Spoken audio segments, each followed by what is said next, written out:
الكمية دي كلها معمولة من كيلو الدقيق بتاعي. عمل كل الكمية دي ما شاء الله لا قوة الا بالله، بدون خميرة، معمول في الخلاط. اول مرة هتشوفوه، واجمل كحكة هتدوقوها في حياتكم. شايفين؟ دايب دايب دايب ومفتح من جوه ما شاء الله عليه. شايفين عامل ازاي؟ اتمنى ان انتوا تتفرجوا على الفيديو بكل تفاصيله عشان يطلع معاكم ناجح باذن الله. السلام عليكم ورحمة الله وبركاته. النهاردة ان شاء الله هنعمل الكحك بطريقة جديدة خالص، اول مرة هتشوفوها باذن الله. هنعمله في الخلاط، هنعمل كحك في الخلاط ان شاء الله هيعجبكم جدا. وهنعمله كمان من غير خميرة، وهنعمله كمان بنكهة هتخليه مميز جدا. هنقول بسم الله الرحمن الرحيم. معانا كيلو من الدقيق منخول كويس جدا، معانا معلقتين كبار من السمسم طبعا منقيينهم. السمسم ده زي ما انتوا عايزين، معلقه ونص، معلقتين، ما تحطيش خالص، ده حاجه ترجع لك. هنحط معاهم معلقه صغيره مليانه من ريحه الكعك وهننخلهم، دي حاجه مهمه.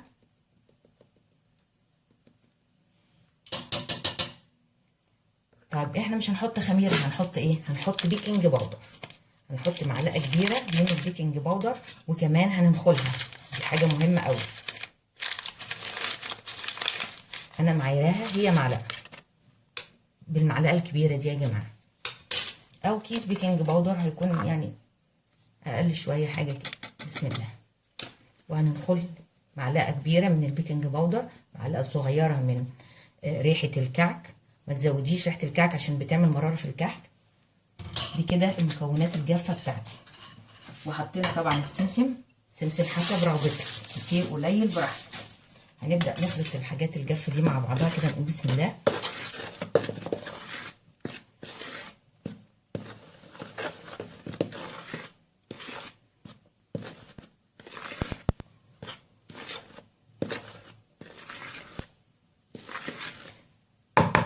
هنبدا بقى نحط ايه في الخلاط بتاعي او السوائل بتاعتي اللي انا هعجن بيها الكعك.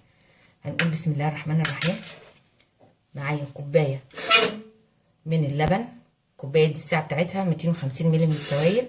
هتكون بسم الله. لو انت عارفه ان الدقيق بتاعك ما بياخدش سوائل كتير، هتحطي نص الكوبايه وانت بتعجني تبقي تزودي، ما فيهاش اي مشكله خالص. هنحط معاهم نص كيلو من السمنه. بسم الله. اللبن بتاعي دافي والسمنه بتاعتي دافيه، دي حاجه مهمه. السمنه دافيه واللبن دافي. ومعاهم 3 معالق كبيره من السكر، 3 معالق كبيره بالمنظر ده من السكر.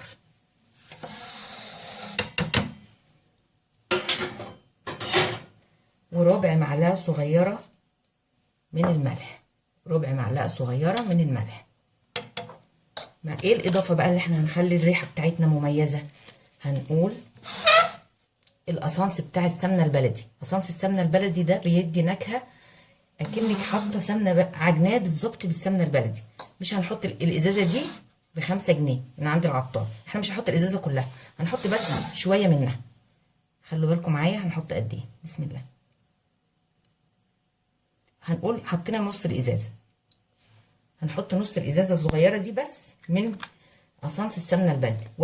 هنضرب السوائل دي كلها في الخلاط، وبعد كده هنيجي نعجنها مع الدقيق بتاعنا. يا جماعه هنبدا هنضيف حاجه، شعره بسيطه قوي من الفانيليا مع الحاجه اللي بتاعتنا، شعره بسيطه قوي بين صوابعنا اهي، حاجه بسيطه كده بس بين صوابعنا للسوائل بتاعتنا قبل ما نضربها في الخلاط. ونبدا نضربها في الخلاط بقى بتاعنا بقى جاهز بالمنظر ده كده. هنقول بسم الله وهنضيفه على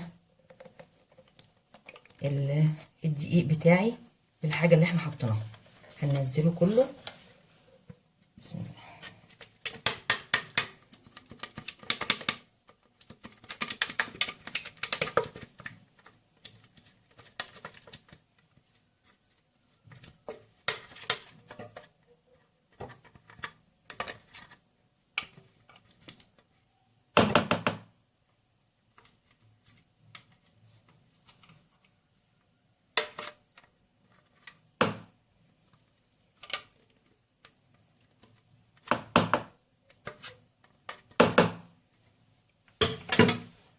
نبدأ نسمي كده بسم الله ونعجن الخليط بتاعي ده. بسم الله الرحمن الرحيم. احنا مش هنعجنه، احنا هنلمه بس كده مع الدقيق.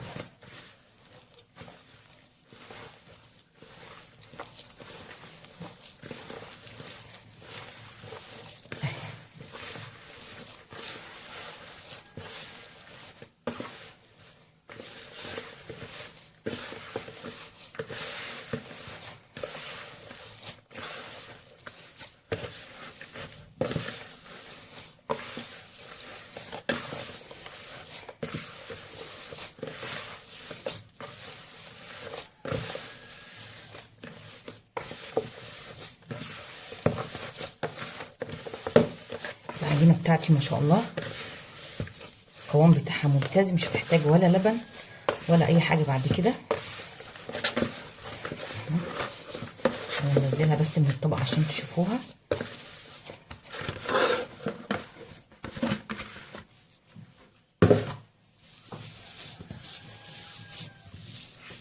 نلمها بقى كده.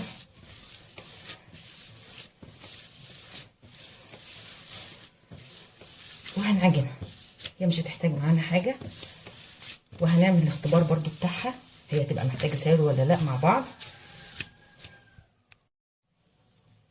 هنعمل الاختبار بتاعها هنشوفها هتشقق ولا لا. لو شققت تبقى محتاجه شويه من السوائل.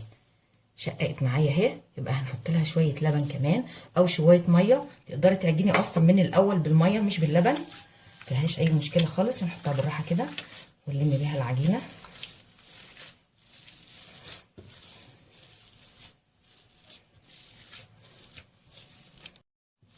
العجينه بتاعتي اخدت معلقتين كمان لبن او ربع كوبايه من اللبن صغيره، بس انا ما عجنتهاش كتير يا جماعه عشان ما تعملش عرق، وكل ما تعمل عرق هتاخد منك ازيد وهتبقى الكحكايه بتاعتك مش دايبه. هنقول كده بسم الله نشوف الاختبار بتاعها اهي. تكوريها كويس كده، ما شققتش خلاص كده بقت تمام قوي. هنبدا نشتغل فيها. لو انت انا هعمله ساده، لو انت هتحشيه يبقى الكيلو الدقيق ده هياخد منك نص كيلو ملبن. انا هعمله ساده، فانا هبدا بقى اشتغل فيه. والدقيق واحنا عارفين بقى ان الكحك بتاعنا ده ما فيهوش خميره، فانا مش هستناه ان هو ايه يخمر معايا، فانا هبدا اخلص وبعد كده اسوي على طول. تعملي بقى الحجم اللي انت عايزاه كده.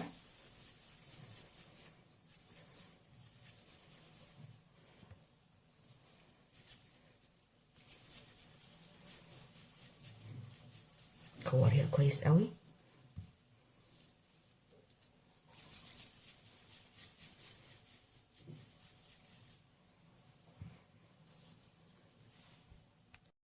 هروح فردينها بس نص فرده كده ونقول بسم الله اهي.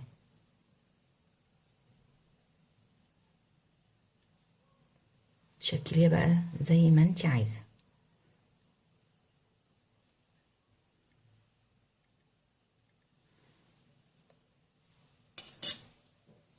نعمل واحده تانية. كورناها تفرديها نص فرده.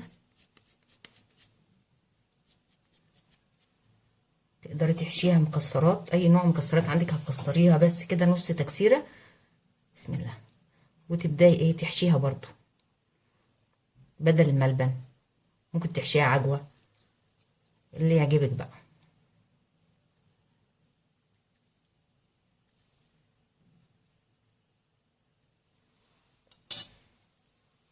ما شاء الله دي كميه الكحك اللي طلعت من الكيلو الدقيق يا جماعه، ما شاء الله ربنا يبارك، يعني حاجه جميله جدا. ده منظر الكحك بتاعنا اللي ما فيهوش خميره. شايفين من جوه عامل ازاي؟ شايفين دايب ازاي؟ ما شاء الله عليه بجد. اتمنى ان انتوا تجربوه وتبعتولي طعمه طلع معاكم عامل ازاي. اهم حاجه التسويه. انا اديتكم مقادير ما شاء الله مظبوطه جدا. اهم حاجه او النص التاني المهم هي التسويه. التسويه بتولعي الفرن وتسخنيه. الكحك ده مش محتاج يتخمر. الكحك ده بتخلصي تبداي من اول صينيه خبزتيها تحطيها في الفرن، بتسخني الفرن كويس قوي، بتوطيه جدا وتحط الصينيه من تحت. ما بتحطهاش على الصاجة من تحت أول النار، لا بترفعيها شوية، يعني في ربع الفرن كده أو في نص الفرن لحد ما يستوي معاكي كويس من تحت. بعد كده لو ما احمرش من فوق بتولعي الشوايه وتوطيها خالص لحد ما يحمر من فوق. أهم حاجة التسوية، يبقى على نار هادية جدا عشان يستوي من جوه زي ما انتوا شايفين كده. اهو ما شاء الله مفتح خالص اهو، مع انه ما فيهوش خميره، هو معمول بالبيكنج باودر. وعلى فكره فكره البيكنج باودر بتدي عمر اطول للكحكه من الخميره. اتمنى ان انتوا تجربوه وتبعتوا لي وتقولوا لي وتفرحوني ان هو طلع معاكم ناجح ومظبوط. ما تنسوش اللايك والاشتراك وتفعيل الجرس عشان يوصلكم مني كل جديد ان شاء الله.